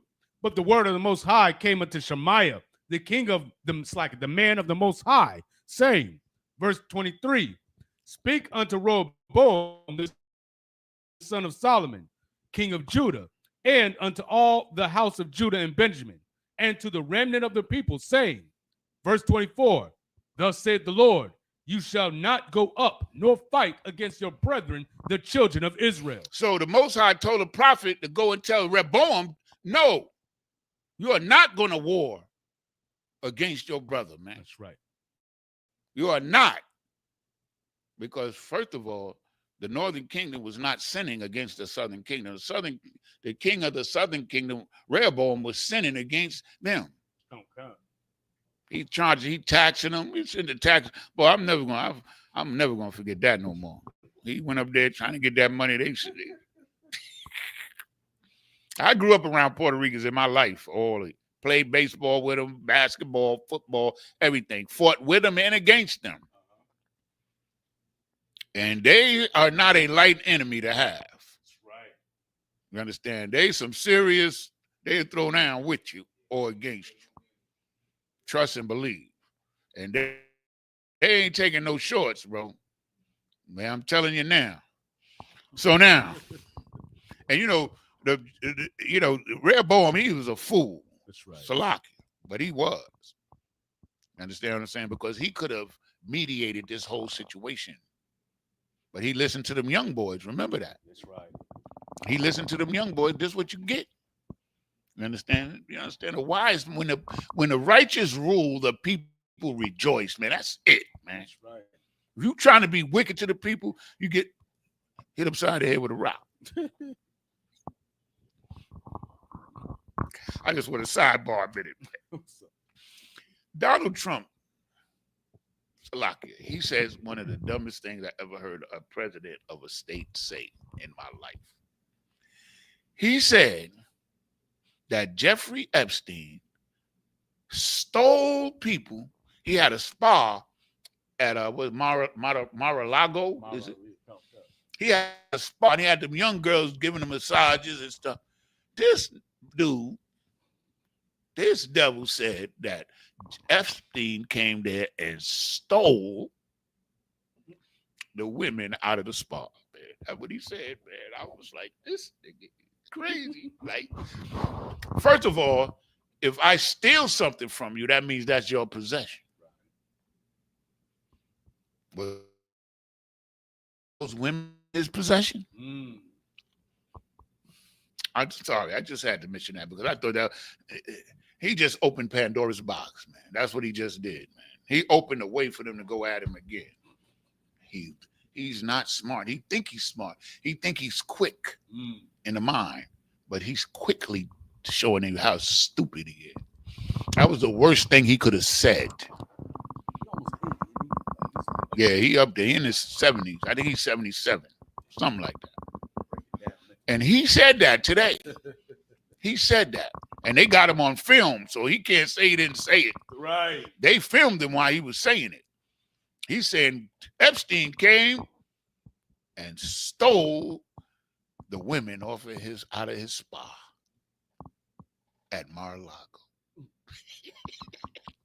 You can't make it up, y'all. He just opened Pandora's box, man. I'm sorry. He might have, if he was quiet and he knew how to be a politician, he might have been able to quell the whole matter and get it quiet down. But he opens his mouth and he makes it worse, man. Right. They're going to get him eventually because he's wicked. And he has a wicked man's end. I don't know when. Just y'all don't worry about it. Just pray to the Lord. We see it. That's right. Damn. Understand? Now let's get back to these scriptures. Where we at? 24? Yeah, it was the last part of it. Finish it up. Return every man to his house, for this thing is from me. They hearken therefore to the word of the Lord and return to depart. So instead of them going to 1,000 men army, they went home because they hearkened unto the Lord. Because that prophet said, yo, do not go and fight against the northern kingdom. Don't do it. And they listened. They had a little sense. But now, let's see what happens in the northern kingdom. Read verse 26. Book of 1 Kings, chapter 12, verse 26. And Jeroboam said in his heart, now shall the kingdom return to the house of David. So now he's saying, because it's important to understand this, because the kings of Israel know one thing, that whoever listens to the Lord, that's who the Lord is going to be with. That's right. So he's saying now, since they didn't come up and fight, and they listened to the prophet and heard what the prophet said and obeyed the law or the Lord is going to be with them now, with the southern kingdom. So he got the plot. See, this is when I say power, absolute power corrupts absolutely. This is it. You understand? He was good. The Most High gave him, told him, yo, you here, listen to me, you good, I got you. But he didn't. Just let's see what happens. Read on. Come. Verse 27. If this people go up to do sacrifice in the house of the Lord at Jerusalem, then shall the heart of this people turn again unto their Lord. See, he's saying if they go to the Passover and the Judites in the southern kingdom let them come into the Passover and everything is cool, then the people are going to return and want to serve the southern kingdom. And he could not allow that to happen. Watch what he does. I'm reading this, man. And I'm like saying, this is some nigger shit. Wow. I'm reading this, and you're going to read it, and you're going to see this is some nigger shit. Watch this. Read. Turn again unto their Lord, even unto Rehoboam, king of Judah. Meaning they're going to go back serving the northern kingdom, because when you come to the Passover, we become brothers again, and we eat and we drink together, and everything's supposed to be cool. So he said, yo, these niggas go down there. If they go down to the Passover, man, they're going to go back to the original kingdom. So he couldn't have it. So watch what he does. And this is amazing to me. Read. Even unto Rehoboam, king of Judah, and they shall kill me, and go again to Rehoboam, king of Judah. So he powerful. He the king now of the north. And he thinking that if they go to the Passover and to the feast day, they're going to turn on him and kill him. Damn. You see what I'm saying? Yeah, that's niggas. Man, let me tell you something, man. Without this brotherhood, we ain't nothing. That's right. Trust me, man. We ain't nothing without this brotherhood, bro. And this dude, he did. The Most High split the kingdom. But who was to say that he wasn't going to bring it back together? But these people made sure that the kingdom would stay split with their behavior. Read. Come. Verse 28. Whereupon the king took counsel and made 2 calves of gold. See? Good night. He took counsel with them young boys again, and he made 2 calves of gold. What does that remind you of? Come on, y'all. Y'all know. That's it. Say it in the mic. It's like, sir, after we came out of Egypt, sir. But this time, he made 2 idols he made. So he going to try to trick the people. Let's see what he does. Read on. Come. 2 calves of gold, and said unto them, it is too much for you to go up to Jerusalem. It's too hard to go to that Passover down there. Good night. It's too hard, man. It's a long trip. You understand? You got to pack a whole bunch of fried chicken and rice and beans and go all the way down to Jerusalem. You ain't got to do all that. Check it out. Read. This is amazing to me. Behold thy gods, Israel. He's saying, look at these 2 calves. These are your gods. Isn't that the same thing they did after Moses? These are the God that brought thee out of Egypt, and it was a cow, a gold cow, brought them out of Egypt. After they seen all the things that the Most High had done for them, and they fell for it. That's why I say it's some nigga shit. Because if niggas is not with the Most High, they fall for anything. That's right.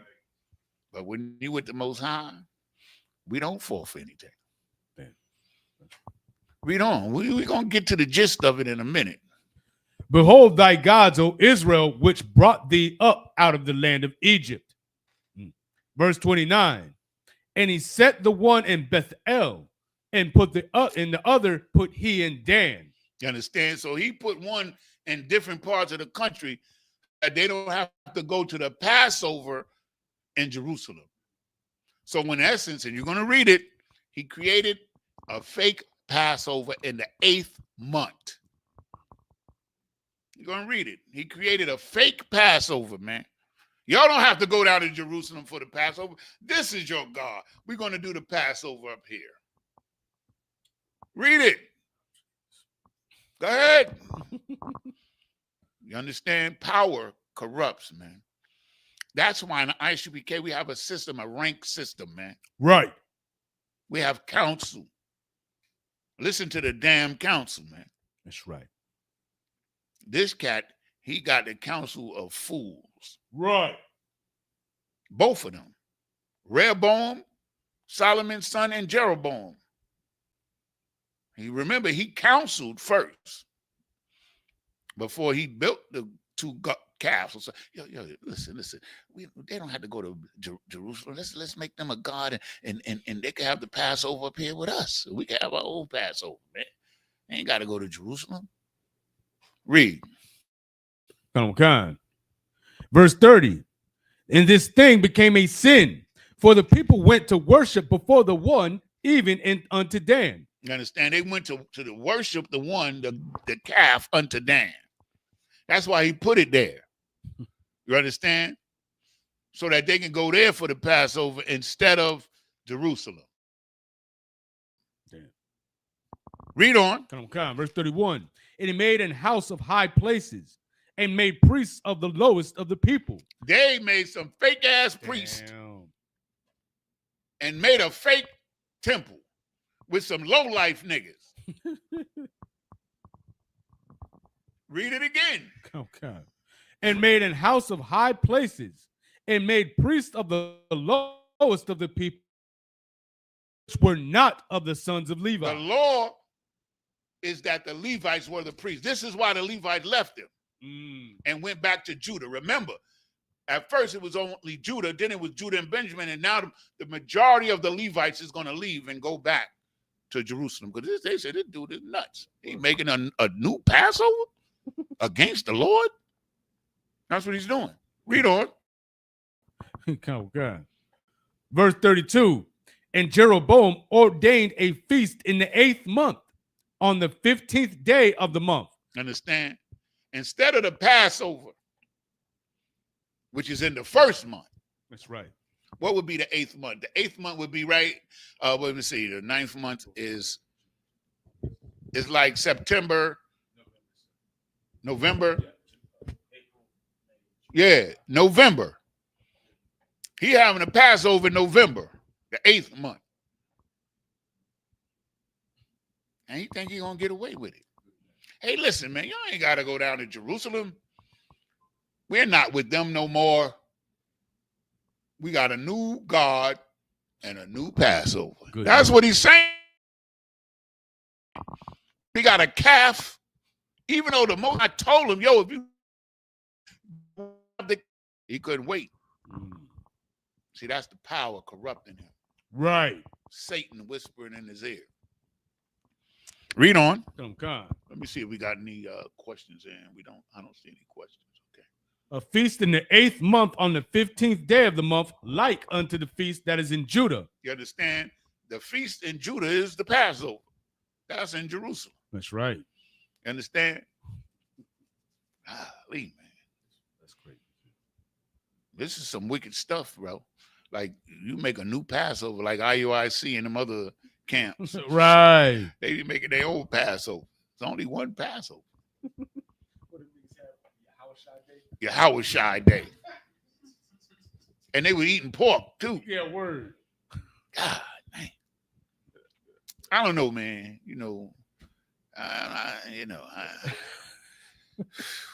I'm scared of the Lord, man. I ain't doing that. Kind of the one kind. I fear the Lord because I know the Lord have the best intention for us, and that he will kill you. That's right. Which is righteousness.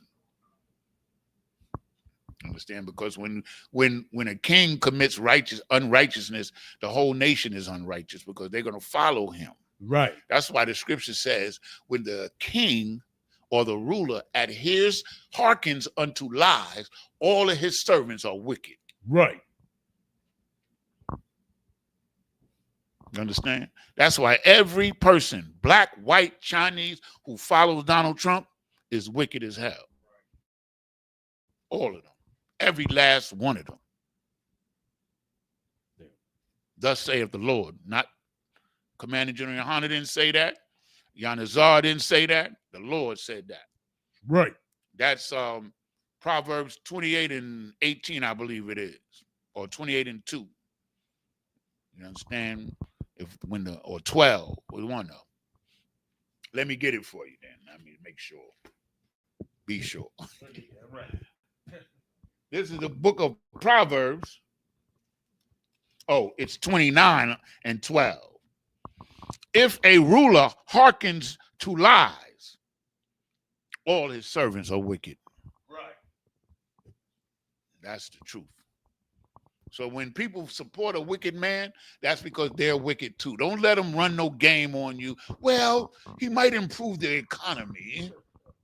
You know what I'm saying? He might increase the trade. He might make trade deals. No, both of you and him, are wicked as hell because you know why you're really following him, because he hates blacks and Hispanics. Right. And a lot of blacks and Hispanics hate blacks and Hispanics.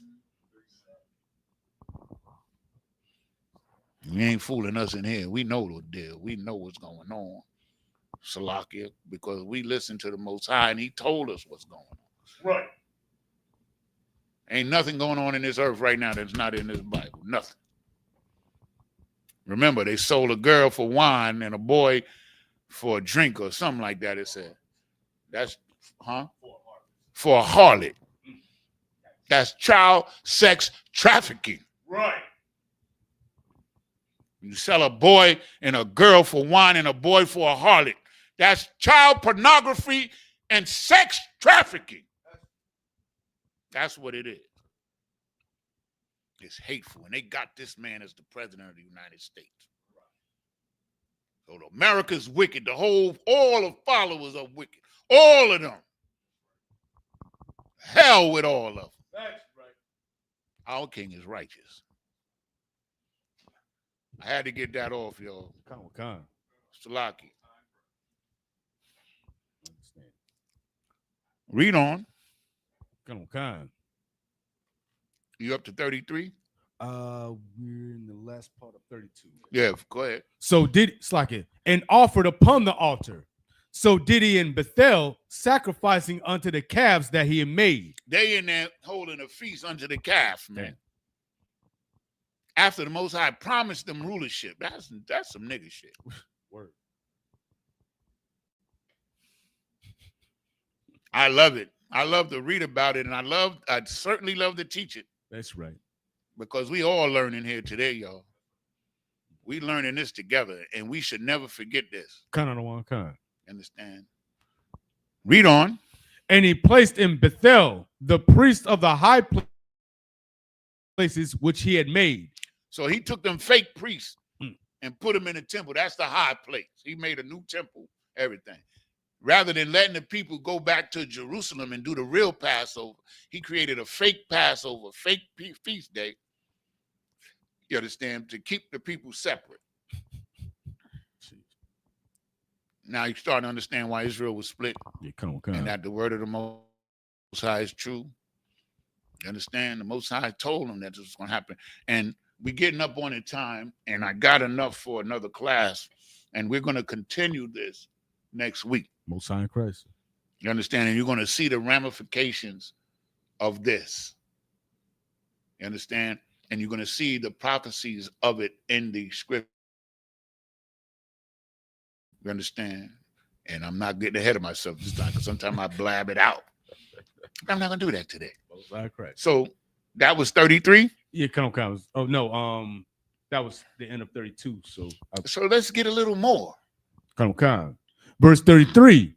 So he offered upon the altar which he had made in Bethel the 15th day of the 8th month, even in the month which he had devised of his own heart, and ordained a feast unto the children of Israel. He made his own Passover. That's what it's telling you. He made his own feast out of his own mind. That's right. That's what he did. Mm-hmm. He made a feast to keep the people divided rather than to try to bring them together. When Rehoboam and his 180,000 man army was coming up to fight against the northern kingdom, the Most High said no. And they listened. You think that the northern kingdom went into captivity by accident? No. We're going to see. You understand what I'm saying? It's very important to understand this, and this is why, you understand, I prepared this class in a certain kind of way so that we could go through the whole thing, and we're going to continue next week. Damn right. You understand? But what time is it now? It's 9:55. That was the end of 33? Come on. Read 34. Oh, that was the end of the chapter. Let me get down. I'm going to turn the page.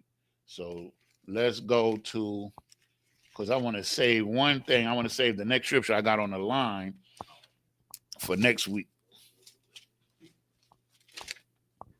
That's 1 Kings. Where were we? 12, right? 33. Okay.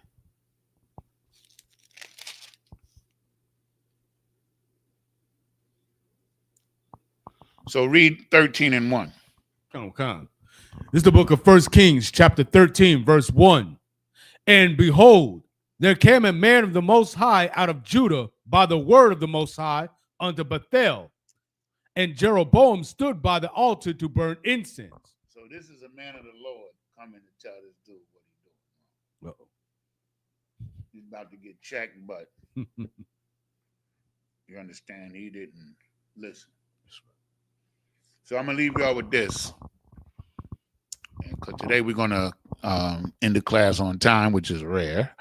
Because I just love to be in there teaching, man. I do. And I think that, that our people that watch the class get something out of it. Damn and right. They learn something. Because the more you know yourselves, you understand, the more you know your people and vice versa. That's why you hear me say things like, this is some nigger stuff. Mm-hmm. Because this is us, man. Don't you feel it, man? That's right. I know this is us. Because I know niggers. I know Hispanics. And I know Native Indian. This is us. For sure. Promise God for rulership, and then we turn to some metal that we made. That's Christianity, man. God can't just love us. He got to love everybody. Oh. He has to love everybody. He's a God of love. I'm going to leave y'all with this one. Give me the book of Baruch, chapter 3, verses 9 and 10. And this is the last scripture. We're going to close it up. I got a lot more. I got like 12 next week. And we're going to learn this, and we got to learn this. You understand? Because this is who we are, and this is the causation of our demise. You understand? And we're going to see the ramifications spoken of it in the New Testament moving forward. Okay? All right, read that. Come on. This is the book Baruch, chapter 3, verse 9. Hear Israel, the commandments of life. Give ear to understand wisdom. Verse 10. I told you the commandments of life, and listen to this. That's right. Because you broke the commandments, listen to this. Read. Verse 10. How happeneth it, Israel, that thou art in thine enemy's land? You understand? How did it happen, O Israel, that you was the mighty, wonderful nation under Solomon, mighty and rich and powerful, the envy of the earth, and now you're slaves in your enemy's land? Mm-hmm. How happeneth, Israel, that thou art in thy enemy's land? Right. And with that, I'm going to pass the class over to Precinct Officer Marshall, and I'm going to let you know we're going to have the answers for all of this. And Tawada to everybody for listening. You understand? Once again, we're the ISUPK, and we don't play. You understand what I'm saying? Under Commanding General Yohana, just like Solomon was told by King David to behave yourself as a man. That's the same thing that Commanding General Yohana, through Jesus Christ, Yahweh Shai Mashiach, commands us to this day. Right. To conduct yourself as men. And with that, I say shalom.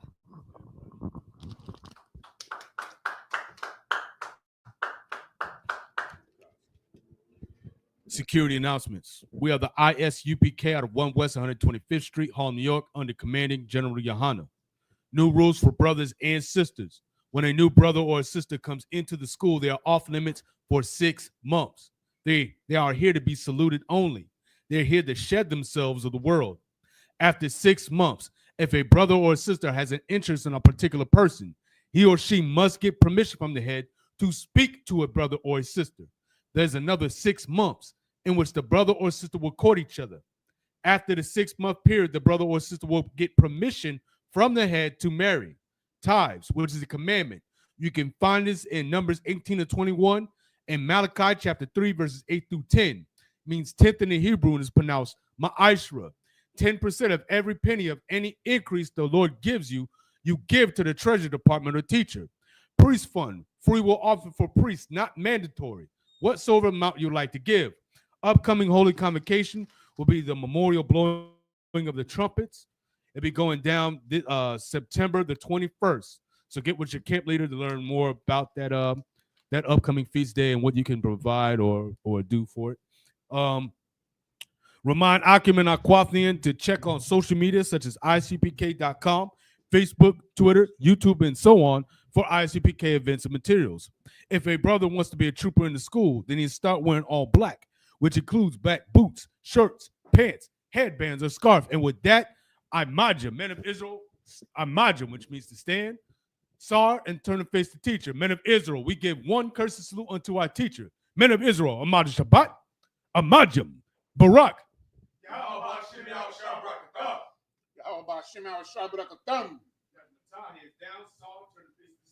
of Israel, we give one courteous salute unto our sisters. Men of Israel, Amajah Shabbat, Amajah, Barak.